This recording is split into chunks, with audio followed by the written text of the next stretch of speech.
I wore that one out. We're calling this a respectful action and perhaps conversation with our non-negotiable demand that there be no more funding for the war/occupation. Can you tell us who you are? My name is Liza Earl. I grew up in Richmond, and I just recently got really active in the local peace movement.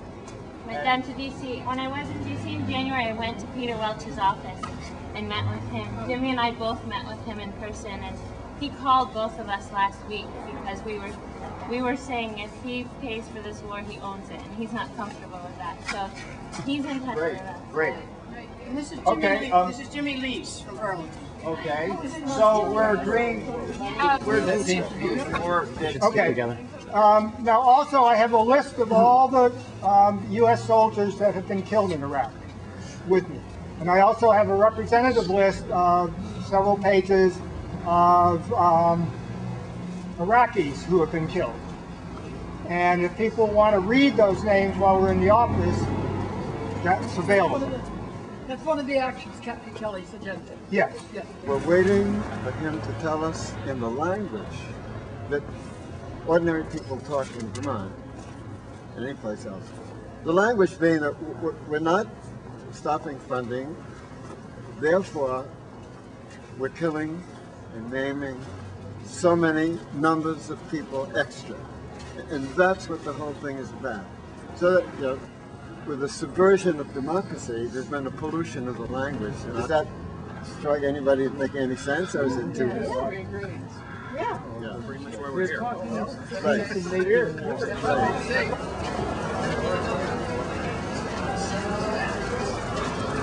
Built the bike path? Really? No.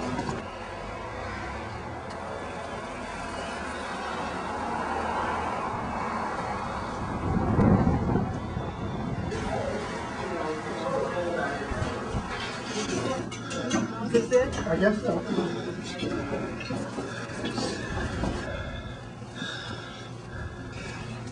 So we are with a project called the Occupation Project. It's a program sponsored by the group Creative Voices for Creative Nonviolence. For Creative Nonviolence. Step up. Yeah. Yeah. She's good. Really strongly about the vote that happened for funding the war, and we really love it. I want to welcome everyone here to the office. I appreciate the cold walk you've made to get here, and I want you to know that Congressman Welch welcomed you, appreciates your willingness to come here, express yourself on the war. I want you also to know that there's no one in this office who doesn't share your concerns about ending the war. For the war. And that we intend to stay here until we hear from him. We want to talk directly with him today. Okay, that Peter represents us, and we are not for this war, and we do not want to pay $1 more for this war here in Vermont. And if he doesn't have the 218 votes to go along with that, he still needs to represent us and stand up in opposition to this war. We cannot fund and oppose the war at the same time. I feel very strongly that any bill that provides funding is a vote for the war. And that's where Peter needs to take the stand as far as I'm concerned. Any funding at all that perpetuates the war. The only funding I want to see is a funding to remove the troops from the war area, to close the bases that we've just built, and to rebuild what we've destroyed in Iraq. That's the only funding I'm interested in. Tricia, I'm curious, is there money in this bill that's being voted on tomorrow for private contractors and mercenaries? I'm not. Yes. I don't know. Yes, there is.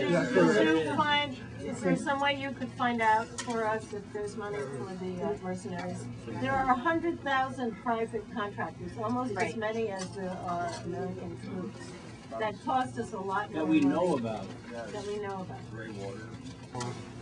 In town meeting for the people to vote, and where it was brought up, in all but one of the 25 towns where it was brought up, 24 towns voted that we want to support our soldiers in Iraq, and the best way to support them is to bring each and every one of them home now and take good care of them when they get home.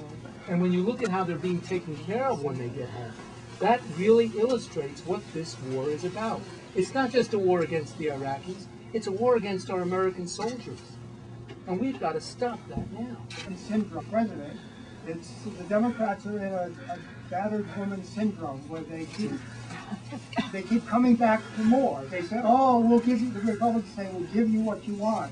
And then they don't give them crap.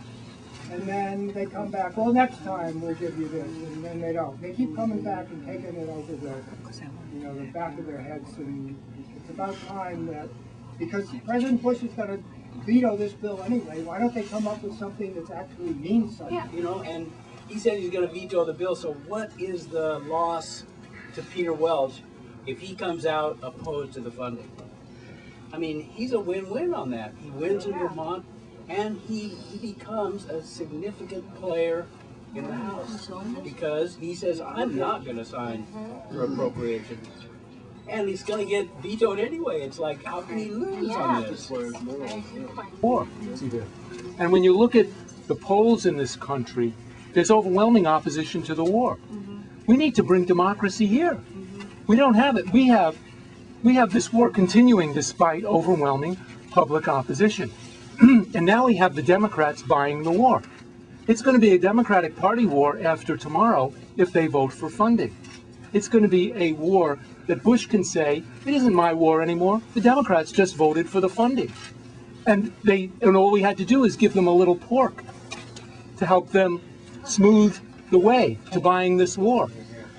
And I don't think anybody with a conscience should vote for one more dollar or one more life or one more wounded. I think we've got to stop the war, and we've got to listen to the American people. We've got to have some democracy here.